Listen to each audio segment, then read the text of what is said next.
إن الحمد لله نحمده ونستعينه ونستغفره ونؤمن به ونتوكل عليه ونعوذ بالله من شرور أنفسنا ومن سيئات أعمالنا من يهده الله فلا مضل له ومن يضلل فلا هادي له وأشهد أن لا إله إلا الله وحده لا شريك له وأشهد أن محمدا عبده ورسوله أما بعد فقد قال الله تعالى في القرآن الكريم يا أيها الناس اتقوا ربكم الذي خلقكم من نفس واحدة وخلق منها زوجها وبث منهما رجالا كثيرا ونساء واتقوا الله الذي تساءلون به والأرحام إن الله كان عليكم رقيبا يا أيها الذين آمنوا اتقوا الله وقولوا قولا سديدا يصلح لكم أعمالكم ويغفر لكم ذنوبكم ومن يطع الله ورسوله فقد فاز فوزا عظيما يا أيها الناس اتقوا ربكم الذي خلقكم من نفس واحدة وخلق منها زوجها وبث منهما رجالا كثيرا ونساء واتقوا الله الذي تساءلون به والأرحام إن الله كان عليكم رقيبا قال نبينا صلى الله عليه وسلم فإن أصدق الحديث كتاب الله وخير الهدي هدي محمد صلى الله عليه وسلم وشر الأمور محدثاتها وكل محدثة بدعة وكل بدعة ضلالة وكل ضلالة في النار اللهم صل على محمد وعلى آل محمد كما صليت على إبراهيم وعلى آل إبراهيم إنك حميد مجيد اللهم بارك على محمد وعلى آل محمد كما باركت على إبراهيم وعلى آل إبراهيم إنك حميد مجيد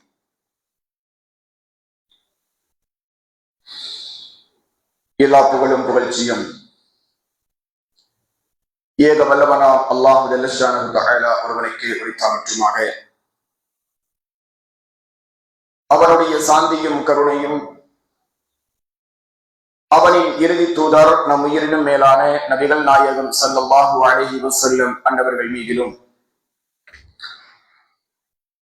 அன்னாரின் அடிச்சுவற்றை தன்னுடைய வாழ்க்கையில் அப்படியே பின்பற்றி வாழ்ந்த உத்தம சத்திய சஹாபாக்கள், தாபியங்கள், தபஅ தாபியங்கள், உலகத்தில் வாழக்கூடிய முஸ்லிமான ஆண் பெண் நல்லடியார்கள் அனைவர்கள் மீதிலும் குறிப்பாக ஜும்ஆவுடைய கடமையை நிறைவேற்றுவதற்காக வேண்டி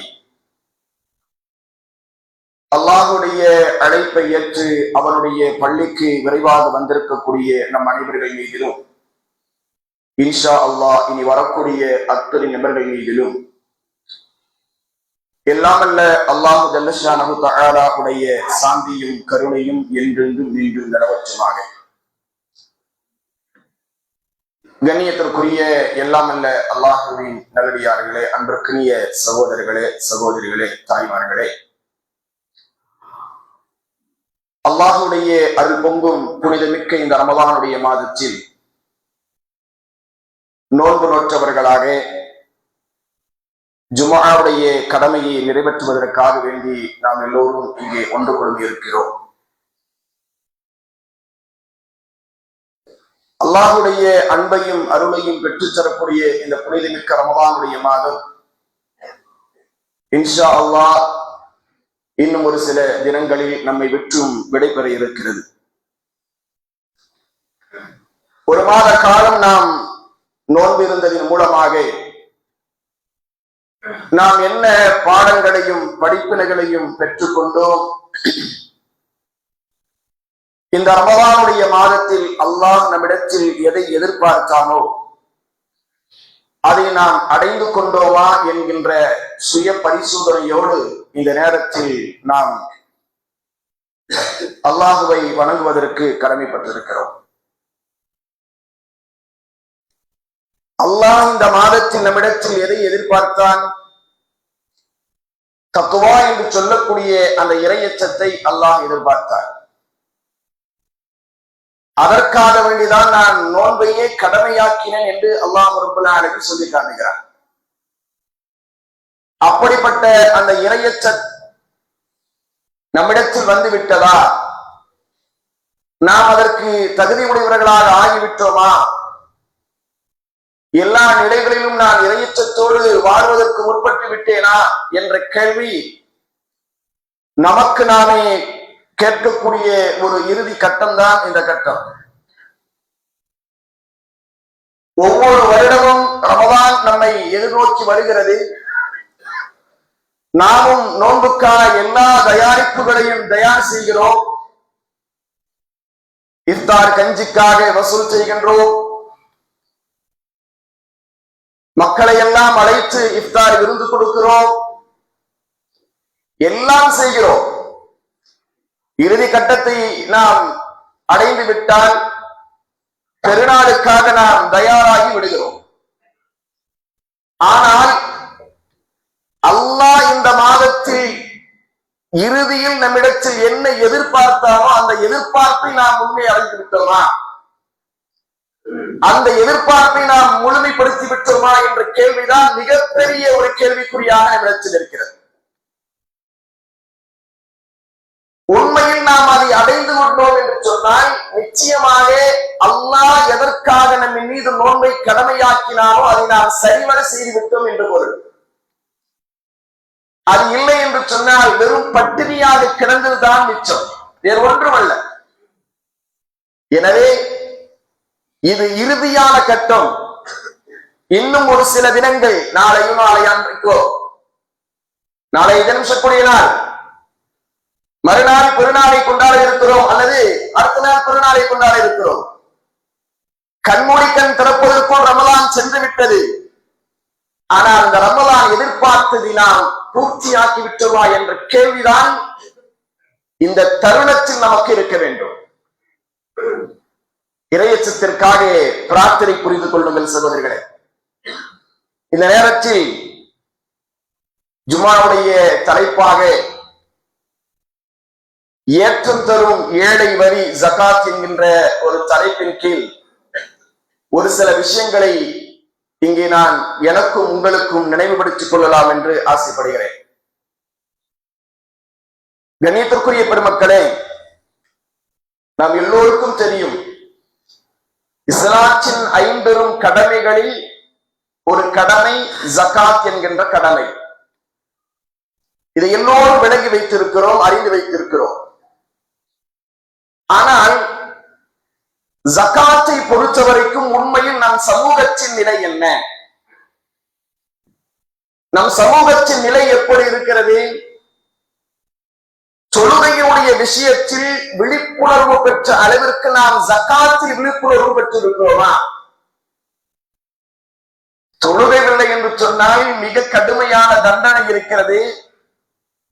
அல்லாஹ் மறுமையில் கேட்கப்படக்கூடிய கேள்விகளின் முதன்மையானது, ஒரு மூமின் தொழவில்லை என்று சொன்னால் அவன் முஸ்லிமே இல்லை என்றெல்லாம் பெரும்பாலும் நாம் விளங்கி வைத்திருக்கிறோம், ஒரு சிலர்களை தவிர. ஆனால் இந்த விழிப்புணர்வு ஜகாத்துடைய விஷயத்தில் இருக்கிறதா? தொழுகலன்னா அல்லாஹ் நம்மள நரகத்துல போடுவான், அல்லாஹ் நம்மள தண்டிப்பான் அப்படின்றத நம்ம விளங்கி வச்சிருக்கிறோம்.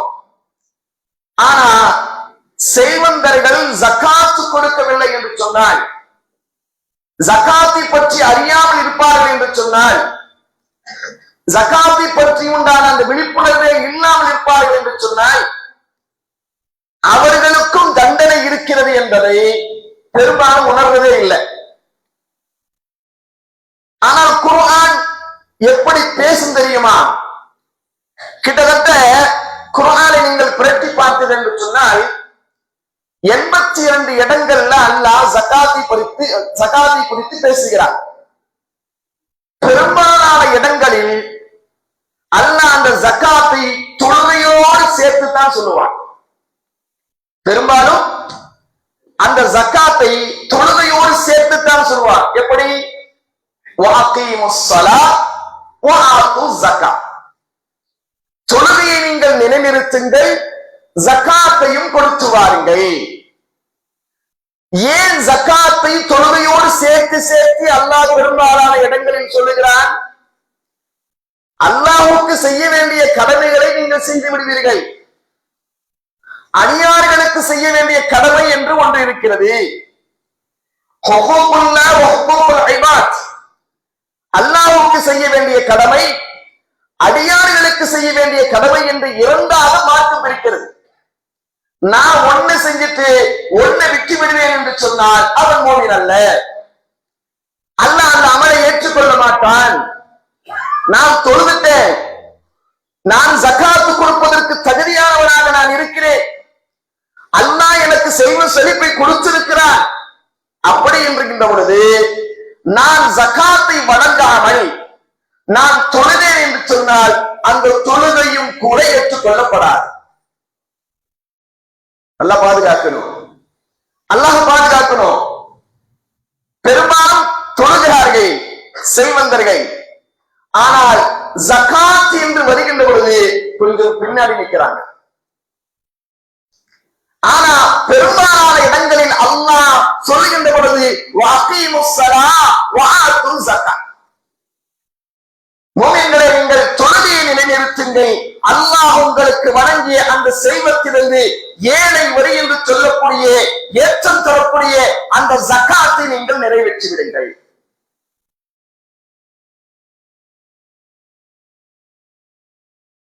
முஸ்லிம்கள் இன்றைக்கு செல்வந்தர்களாக இருக்கக்கூடியவர்கள், ஜகாத்து கடமையானவர்கள், தங்களுடைய ஜகாத்தை முறையாக கொடுக்கிறார்களா என்று சொன்னால் மிகப்பெரிய ஒரு கேள்விக்குறிதான்.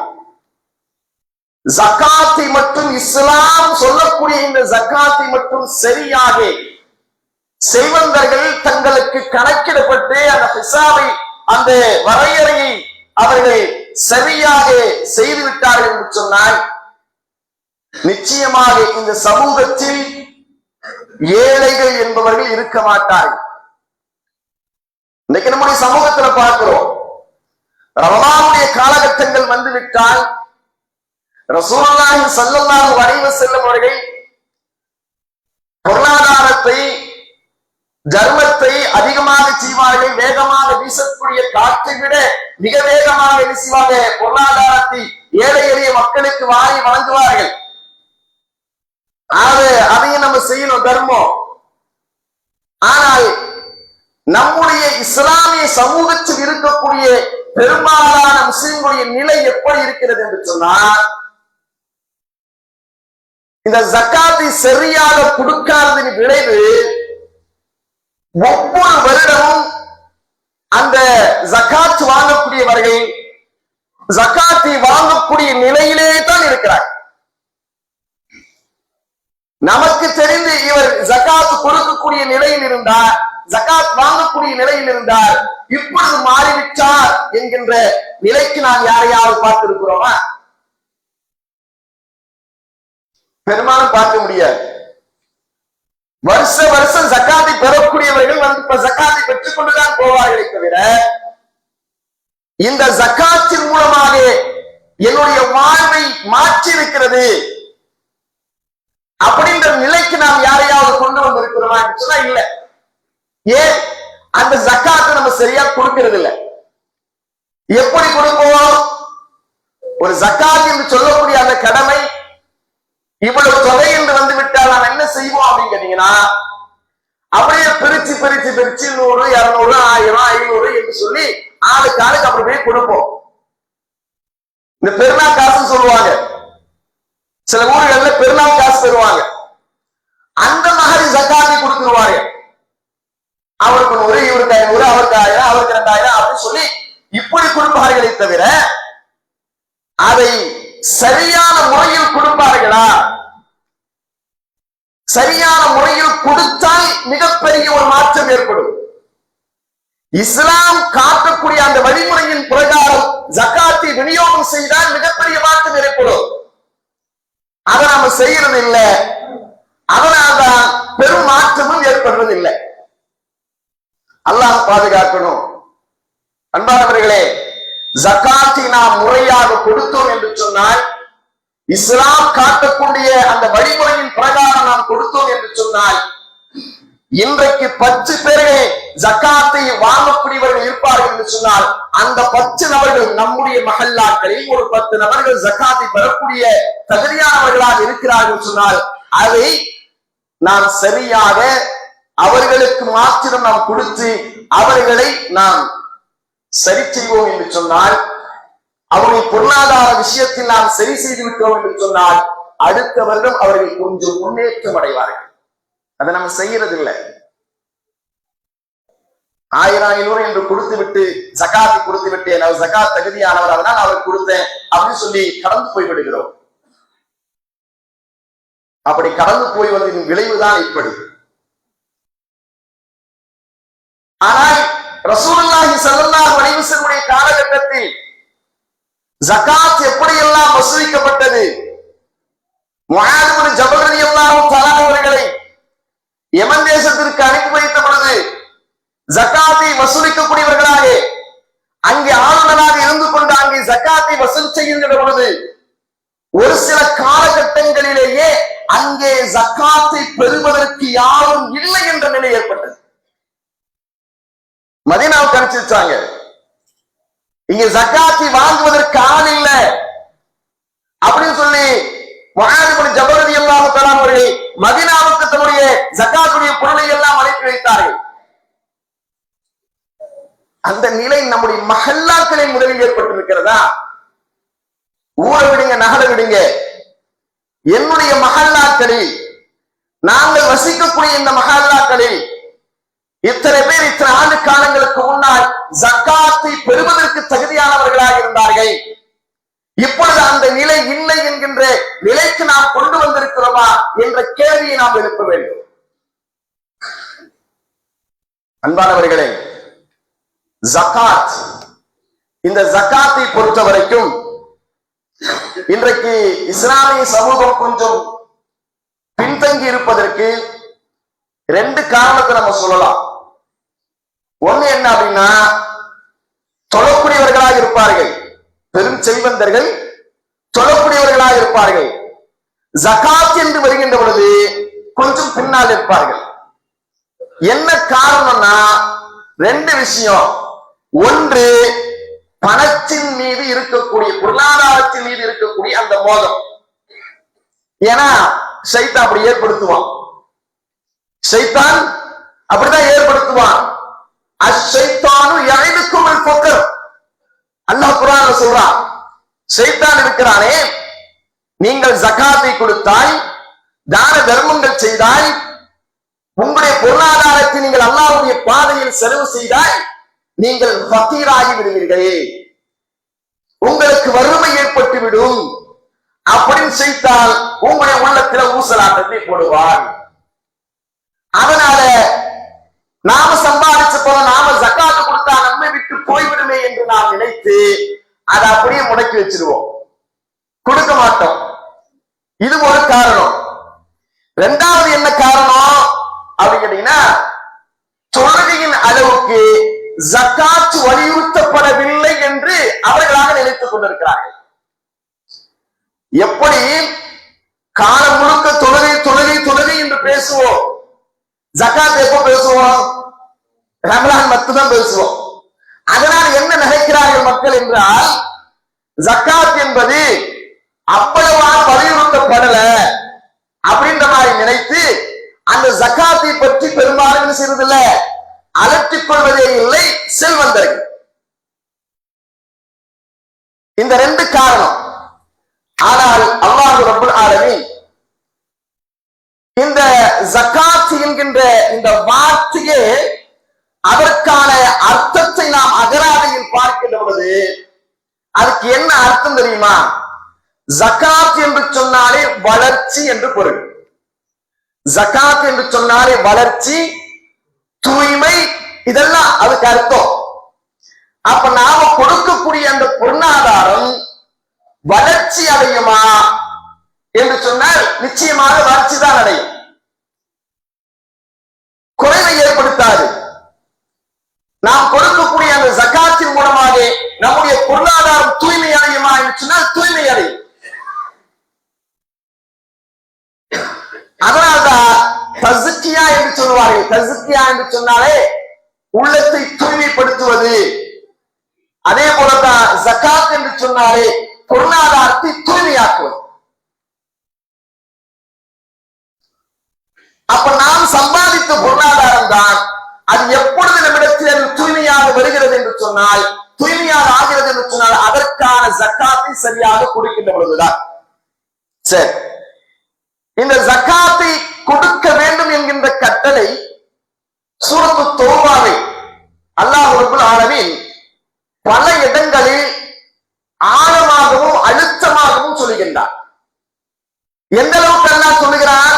நபியை பார்த்து சொல்கிறான், குத் மின் அம்வாலிஹிம் ஸதகா, முஹம்மதே அவர்களின் செல்வங்களில் இருந்து அந்த தர்ம பொருளை நீங்கள் எடுப்பீராக.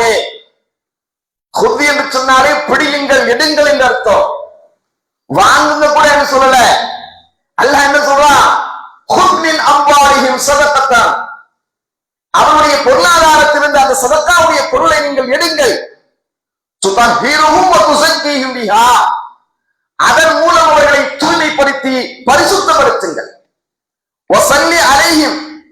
அப்படி கொடுத்தவர்களுக்காக நீங்கள் துஆவும் செய்யுங்கள். இன்ன ஸலாத்தக ஸகனுல் லஹும், நிச்சயமாக உங்களுடைய பிரார்த்தனை அவர்களுக்கு மன அமைதியை கொடுக்கும். வல்லாஹு ஸமீஉன் அலீம், அல்லாஹ் செவியுறுபவனாகவும் அறிந்தவனாகவும் இருக்கிறான் என்று அல்லாஹ் ரப்பல் ஆலமீன் சொல்லி காட்டுகிறார். அன்பிற்குரிய அல்லாஹ்வின் நல்லடியார்களே, இந்த வசனம் சூரத்து தௌபாவுடைய 103வது வசனமாக அல்லாஹ் ரப்பல் ஆலமீன் சொல்லி காட்டுகிறார். இந்த வசனத்தை பொறுத்த வரைக்கும் ஜகாத்தை நாம் வழங்குவதால் ஒன்று பொருளாதாரம் தூய்மை அடைகிறது, இரண்டாவது நம்முடைய பாவங்கள் மன்னிக்கப்படுகிறது. அல்லாஹ் தான் சொல்றான். எப்படி? திருமறை குர்ஆனில் துதஹீரஹும் துஸக்கிஹிம் பிஹா, அவர்களை தூய்மைப்படுத்துவீர்களாக, பாவங்களிலிருந்து அவர்கள் தூய்மை அடைவார்கள். ஜக்காத்தை நாம் சரியாக கொடுத்தோம் என்று சொன்னால் நம்முடைய பாவங்களும் மன்னிக்கப்படும். மூன்றாவது என்ன அப்படின்னு கேட்டீங்கன்னா, நபியுடைய பிரார்த்தனையும் நமக்கு கிடைக்கிறது. வஸல்லி அலைஹிம், அவர்களுக்காக நீங்கள் பிரார்த்தனை செய்யுங்கள் என்று அல்லாஹ் சொல்கிறார். அப்ப நபியுடைய பிரார்த்தனைக்கு சொந்தக்காரர்களாக ஜகாத்தை கொடுக்கக்கூடியவர்கள் ஆகிவிடுகிறார்கள். அடுத்ததாக இன்ன ஸலாத்தக ஸகனுல் லஹும் அல்லாஹ், நிச்சயமாக உங்களுடைய அந்த துஆ அவர்களுக்கு மன அமைதியை தரும் என்று சொல்கிறார். இப்ப மன அமைதியும் கிடைக்குது. என்னென்னலாம் கிடைக்குது பாருங்க. ஜகாத்தை கொடுப்பதினால் நம்முடைய பொருளாதாரம் தூய்மை அடைகிறது, நாம் செய்த பாவங்கள் மன்னிக்கப்படுகிறது, அல்லாஹ்வுடைய தூதருடைய துஆ கிடைக்கிறது, அதன் மூலமாக மன அமைதி கிடைக்கிறது. இப்படிப்பட்ட விஷயங்கள் எல்லாம் ஜகாத்தை முறையாக வழங்குவதன் மூலமாக கிடைக்கிறது என்று அல்லாஹ் சொல்கிறார். அடுத்ததாக அல்லாஹ் ரப்பல் ஆலமீன் அல் குர்ஆனில் வமா ஆதீது மின் ஜகாத்தின் துரீதுன வஜஹல்லாஹி ஃபஉலாயிக ஹுமுல் முதாயிஃபூன், அல்லாஹ் சொல்கிறான், யார் அல்லாஹ்வுடைய திருப்பொருத்தத்தை நாடி ஜகாத் கொடுப்பதும் கூட இன்றைக்கு விளம்பரமாக மாறிவிட்டது. பெரும் பெரும் செல்வந்தர்கள் ஜகாத் கொடுக்கிறார்கள். எப்படி கொடுக்கிறார்கள்? தேடி சென்று கொள்வதில் கொடுப்பதில்லை. என்ன செய்யறாங்க? எங்க வீட்டுக்கு வாங்க, எங்க வீட்டுக்கு வந்து வாங்கிட்டு போங்க என்று சொல்லி அவர்களை வரிசையில் நிப்பாட்டி அவர்களுக்கு ஒரு வேட்டியோ ஒரு சட்ட துணியோ கொடுத்து நாங்க ஜகாத்தை கொடுத்துட்டோம் அப்படின்றதை விளம்பரப்படுத்தக்கூடிய அளவுக்கு தான் இருக்குது. இப்படி விளம்பரப்படுத்துவது என்பது என்ன? ஒரு இபாதத்தை விளம்பரப்படுத்தலாமா? அல்லாஹ்வுடைய திருமுகத்திற்காக அல்லாஹ்வுடைய திருப்தியினாலே செய்ய வேண்டிய ஒரு மிகப்பெரிய இபாதத்தை, யாருக்கும் தெரியாம செய்யக்கூடிய ஒரு இபாதத்தை எப்படி செய்து கொண்டிருக்கிறார்கள்? நான் ஜகாத்தை கொடுத்துகிறேன் என்று அடுத்தவர்கள் வாங்கக்கூடியவர்கள் கூச்ச நாச்சத்தோடு வாங்கக்கூடிய அளவிற்கு நாம் அங்க போய் நிற்க வேண்டுமா? அவர்களுக்கு முன்னால் இப்படி நின்று இப்படி வாங்கிட்டு வர வேண்டுமா? இன்னும் சில இடங்களில் ஜகாத் கொடுப்பதை கூட என்ன செய்யறாங்க? போட்டோ எடுத்து நாங்கள் இப்படி விநியோகம் செய்தோம் என்றெல்லாம் காட்டக்கூடிய காட்சியை நம்ம பார்க்கிறோம். ஆனால் அல்லாஹ் சொல்கிறான், வமா ஆதீது மின் ஜகாத்தின் துரீதுன வஜ்ஹல்லாஹ், அல்லாஹ்வின் திருப்பொருத்தத்தை நாடி, துரீதுன நோயாளி ஜகாத்தை எதை நீங்கள் நிறைவேற்றீர்களோ, எதை நீங்கள் கொடுக்கிறீர்களோ, அல்லாஹ் ரப்பல் ஆலமீன் அப்படி கொடுப்பவர்களுக்கு நற்கொடியை இரட்டிப்பாக்கி தருவான். அவங்களுக்கு தான் நற்கொடி. அல்லாஹ்வுடைய திருப்பொருத்தத்தை நாடி நீங்க கொடுத்தீங்கன்னா எது அதற்கு நற்கூலி. நான் கொடுக்கிறேன், இவர் என்னை பெரும் செல்வந்தர் என்று நினைப்பார், கொடைவள்ளல் என்று நினைப்பார், வருடம் வருடம் எனக்கு எனது கை மடக்கி விடுவார், கொடுத்து விடுவார் என்றெல்லாம் மக்கள் பேச வேண்டும் என்று யார் விரும்பி செய்கிறார்களோ அவர்களுக்கு நற்கூலி கிடைக்குமா? ஒரு பொழுதும் கிடைக்காது. நீங்க லட்ச லட்சமாக கொடுத்தாலும், உங்களுடைய ஜக்காத் பணத்தை நீங்கள் கொடுத்தாலும் அது சரியாக நிறைவேற்றப்படுமா, அல்லாஹ்விற்கு நற்கூலியை பெற்று தருமா என்று சொன்னால் நிச்சயமாக இல்லை. துரீதுன வஜ்ஹ அல்லாஹ், அதுதான் அல்லாஹ் விரும்புகிறான். அல்லாஹ்வின் திருமுகத்திற்காக நீங்கள் செய்யணும், அல்லாஹ்வுடைய திருப்திக்காக செய்யணும். தவிர மற்றவர்களை புகழுக்காக பாராட்டுக்காக நீங்கள் அதை செய்வீர்கள் என்று சொன்னால் எந்த மாற்றமும் ஏற்பட போவதில்லை. இஹ்லாஸோட தக்வாவோட இறையச்சத்தோட ஒரு விஷயத்தை நீங்கள் செய்யுங்கள். ஜக்காத்தை நீங்கள் கொடுப்பதாக இருந்தாலும் கூட இந்த ஜக்காத்தை நான் கொடுக்கிறேன், அவனுடைய வாழ்வில் அது ஏற்றம் தர வேண்டும் என்கின்ற அந்த நிய்யத்தோடு கொடுங்க. அல்லாஹ் இவருக்கு செல்வ செழிப்பை கொடுக்க வேண்டும், இவரும் ஜக்காத்தை கொடுக்கக்கூடிய அளவிற்கு அல்லாஹ் இவருக்கு செல்வத்தை கொடுக்க வேண்டும் என்ற அந்த நிய்யத்தில் கொடுங்க. வருஷம் வருஷம் இவர் என்கிட்ட வந்து கை கட்டி நிக்கிறோம், நான் கொடுக்கிறோம் அப்படின்ற அந்த எண்ணத்தை வளர்த்துக் கொள்ளக்கூடாது. எந்த ஏற்றமும் வராது, சமுதாயம் எந்த ஏற்றமும் பெறாது. கொடுக்கின்ற அந்த நீயத்து சரியா இருக்கணும். அதே போல வாங்கக்கூடியவர்கள் அந்த நீயத்து அப்படிதான் இருக்கும். நான் வருஷம் வருஷம் அவங்கள்ட்ட போயிட்டு நிக்கிறோம் அப்படின்னு நினைச்சீங்கன்னா அல்ல நிக்கதான் வைப்பான். அன்பிற்கு நீ அல்லாஹ்வின் நல்லடியார்களே, ஒரு விஷயத்தை நாம் நன்றாக புரிந்து கொள்வதற்கு கடமைப்பட்டிருக்கிறோம். பொருளாதாரம். இந்த பொருளாதாரத்தை பொறுத்த வரைக்கும் மனிதனுடைய மனோநிலைகளை அல்லாஹ் ரப்பல் ஆலமீன் அல் குர்ஆனில் சொல்லி காட்டுகிறார். வதுஹிப்பூனல் மால ஹுப்பன் ஜம்மான் அல்லாஹ். வதுஹிப்பூனல் மால ஹுப்பன் ஜம்மா. இவர்கள் பொருளை அளவு கடந்து நேசிக்கிறார்கள். பொருளாதாரத்தை அளவு கடந்து நேசிக்கிறாங்க. அதனால்தான் ஜகாத் கொடுக்கிறது இல்லை. பொருளாதாரத்தை அளவு கடந்து ஒரு நோயை நேசித்து விடவே கூடாது. இந்த உம்மத்தின் சோதனையே பொருளாதாரம் தான். அல்லாஹ் ஒவ்வொரு சமுதாயத்திற்கும் சோதனைகளை கொடுத்தான். அல்லாஹ் இந்த சமுதாயத்திற்கு எதை வைத்து சோதிப்பான் என்று சொன்னால் பொருளாதாரத்தை வைத்து தான் சோதிப்பான். அல்லாஹ் அதனால்தான் இந்த மனுஷன் இருக்கிறானே, இவன் அளவு கடந்து செல்வத்தின் மீது பிரிய வைத்திருக்கிறான். நாம் அவனுக்கு கொடுத்திருக்கிறோம், அந்த கொடுத்ததற்கு இவன் நன்றி செலுத்துகிறானா? இல்லை. இன்னல் இன்சான லிரப்பிஹி லகனூத். நிச்சயமாக மனிதன் தன் இறைவனுக்கு நன்றி கெட்டவனாக இருக்கிறான். அல்லாஹ் எனக்கு இவ்வளவு கொடுத்திருக்கிறானே, நான் இதை அல்லாஹ்வுடைய பாதையில் செலவு செய்ய வேண்டுமே, அல்லாஹ் சொன்ன முறையில் நான் செலவு செய்ய வேண்டுமே என்ற அந்த நன்றி கூட இல்லாமல் இவன் நன்றி கெட்டவனாக இருக்கிறான். அல்லாஹ் வைக்கக்கூடிய குற்றச்சாட்டு, பொருளாதாரத்தை யாரெல்லாம் அதிகமாக விரும்புகிறார்கள் என்ற குற்றச்சாட்டையும் அல்லாஹ் வைக்கிறான். யாரெல்லாம் நன்றி கெட்டவர்களாக இருக்கிறார்கள் என்ற குற்றச்சாட்டையும் அல்லாஹ் வைக்கிறார். இன்னல் இன்சான லிரப்பிஹி லகனூத். நிச்சயமாக இந்த மனிதன் தன்னுடைய இறைவனுக்கு நன்றி கெட்டவனாக இருக்கிறான். வ இன்னஹு அலா ஸாலிக லஷஹீத். அன்றையும் நிச்சயமாக அவனே அதற்கு சாட்சியாக இருக்கான். அவனை பார்த்தாவே தெரியும், அதற்கு அவனே சாட்சி. பொருளாதாரத்தை சேர்த்து சேர்த்து சேர்த்து இன்னும் வேணும் இன்னும் வேணும் என்று நினைத்து நினைத்து சேர்த்து வைக்கிறான். கடைசியில் போகின்ற பொழுது எடுத்துக்கொண்டு போகிறானா?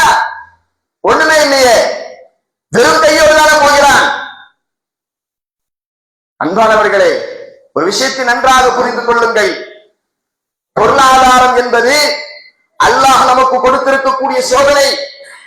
நாம் அந்தந்த நேரங்களில் அல்லாஹ் நமக்கு கொடுத்த பொருளாதாரங்களிலிருந்து அல்லாஹ்வுடைய பாதையில் ஜகாத்தை நிறைவேற்ற வேண்டும் என்று சொன்னால் ஜகாத்தை ஜக்காத்தை கொடுத்து விட வேண்டும், சதக்கா என்று சொல்லக்கூடிய உபரியான தர்மங்களை செய்ய வேண்டும் என்று சொன்னால் காலங்கள் நேரங்கள் பார்க்காமல் சரியாக செய்து கொடுத்து இல்லைன்னா விபரீதம். அல்லாஹ் குர்ஆனிலே எத்தனையோ விஷயங்களை பேசுகிறார். மிக முக்கியமான ஒரு விஷயத்தை பேசுவார். நீங்கள் எல்லாம் அடிக்கடி கேள்விப்பட்டிருப்பீர்கள். மனிதனுக்கு மரண தருவாய் வரும், மனிதனுக்கு மரண தருவாய் வரும்.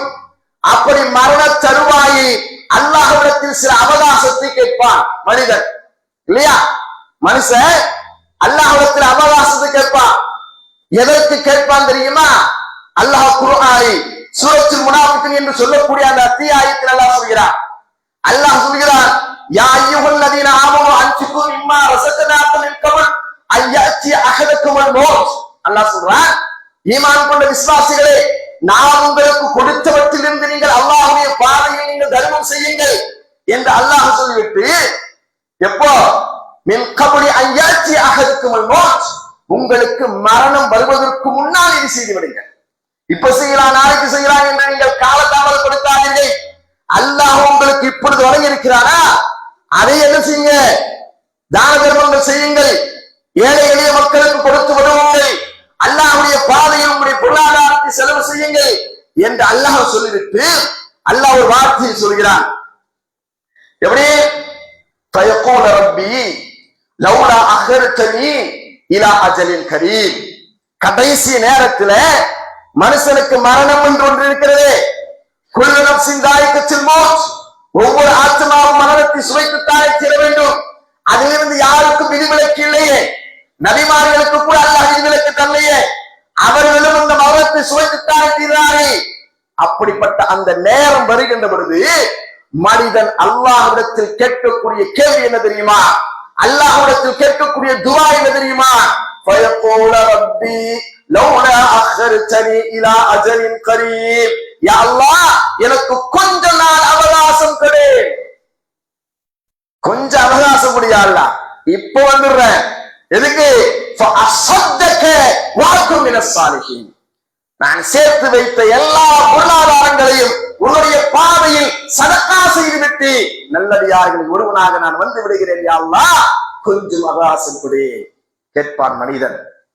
தரப்படுமா?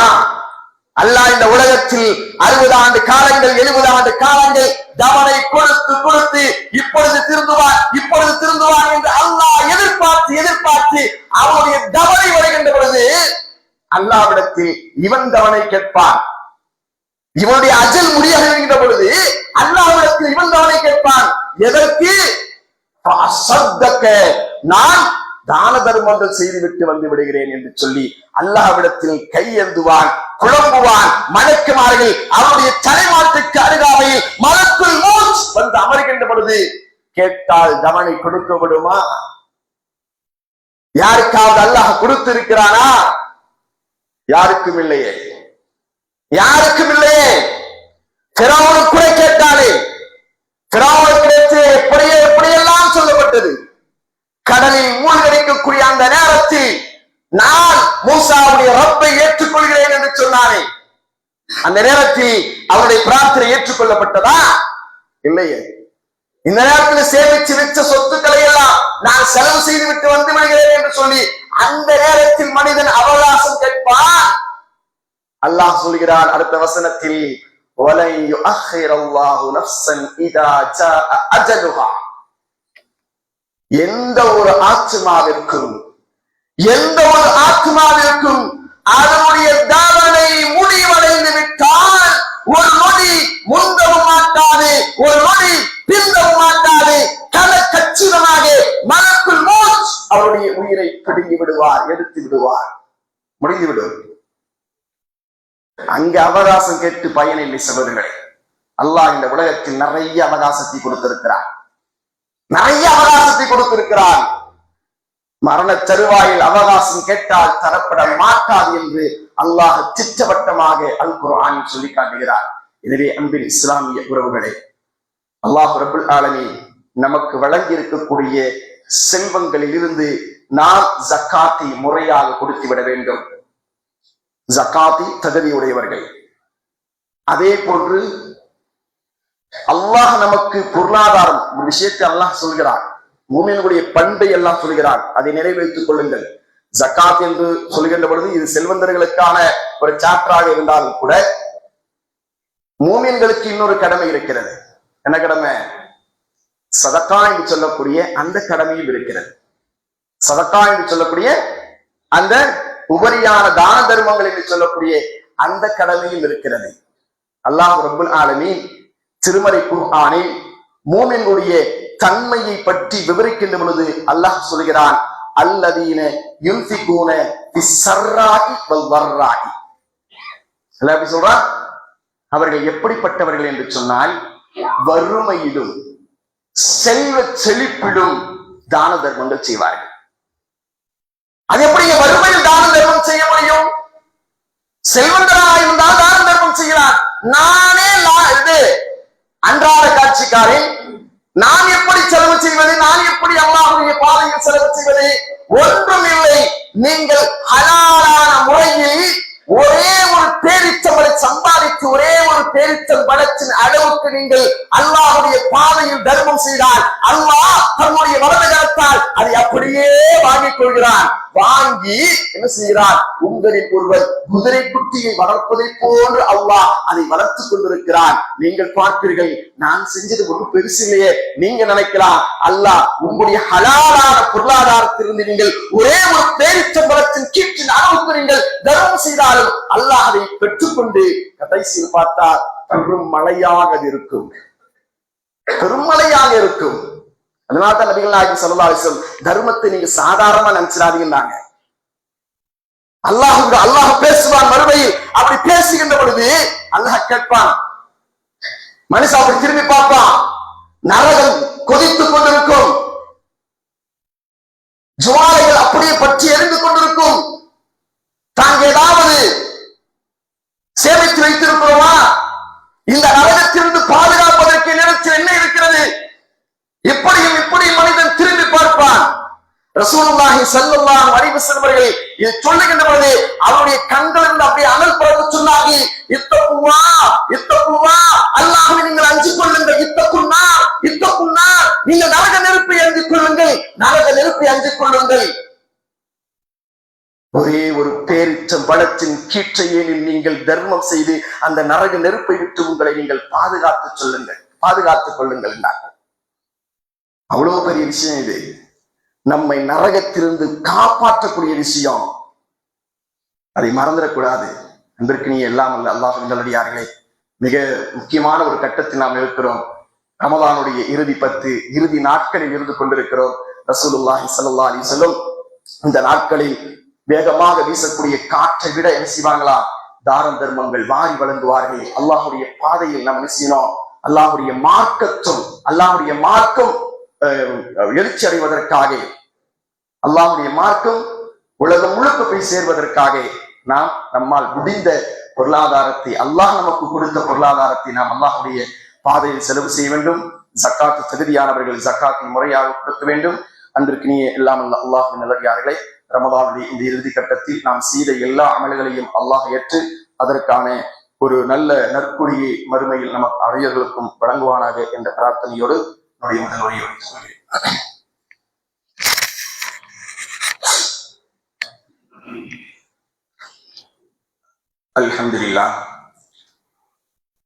அல்ஹம்துலில்லாஹ் ரப்பில் ஆலமீன் வல் ஆகிபத்து லில் முத்தகீன் வஸ்ஸலாத்து வஸ்ஸலாமு அலா நபியினா முஹம்மதின் வ அலா ஆலிஹி வஸ்ஸஹபிஹி வ மன் தபியஹு பி இஹ்சானி இலா யௌமித்தீன்.